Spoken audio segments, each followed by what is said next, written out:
Donc l'objectif 100 000, c'est une étape d'un projet plus vaste qu'on mène à l'ISAE depuis 5 ans maintenant, qui a impliqué plusieurs dizaines d'étudiants, des formations d'ingénieurs NCK et Supaéro. L'objectif, c'est de démontrer la possibilité d'une autonomie à très long terme, sur des très longues distances, pour un voilier robot entièrement autonome. Donc le voilier robot, le voici, donc ça c'est le prototype actuel. C'est un voilier, il est uniquement propulsé par le vent, et il a tous les systèmes du futur voilier qui traversera lui l'Atlantique. Donc le but de ce voilier-ci, de notre deuxième prototype, c'est l'objectif 100 000, la navigation de la semaine prochaine. On a l'objectif de démontrer l'autonomie totale, tant au niveau énergétique que de l'intelligence embarquée, sur une navigation significative. 100 000, ça devrait durer entre 2 et 5 jours, suivant les conditions météo. Aujourd'hui, dans l'optique d'une régate transatlantique, il était nécessaire de développer un nouveau moyen de communication. C'est pourquoi nous avons tenté de le faire via le système de satellite de télécommunication Iridium.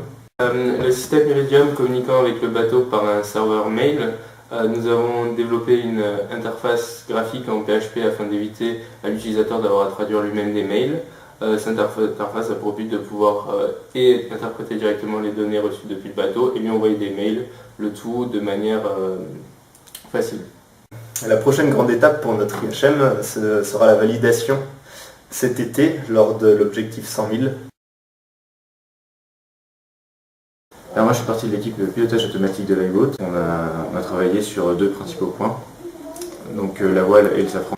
Donc après une campagne d'essai en décembre, on s'est rendu compte qu'il y avait un énorme problème de surchauffe du safran. Donc le premier enjeu, ça a été de régler ce problème. Donc ça a été d'abord en changeant de moteur, mais aussi en travaillant beaucoup sur la partie algorithmique. Et parallèlement à ça, on a travaillé sur les performances de la voile, donc pour optimiser le réglage, pour avoir la meilleure vitesse possible, suivant les différentes allures que pouvait prendre le bateau. Les derniers essais qu'on a fait ont été plutôt concluants. Donc on est plutôt optimiste pour la navigation. Nous, on est l'équipe qui s'occupe de l'aspect énergie et système. Donc il faut savoir que notre bateau il est composé essentiellement d'un moteur voile, d'un moteur safran, de quelques capteurs donc comme le GPS, girouette ou un compas, et d'un calculateur et aussi d'une communication satellite. Notre but dans ce projet, ça a été de déterminer l'autonomie énergétique du voilier. Donc c'est un voilier qui est alimenté par des panneaux solaires qui viennent fournir une batterie.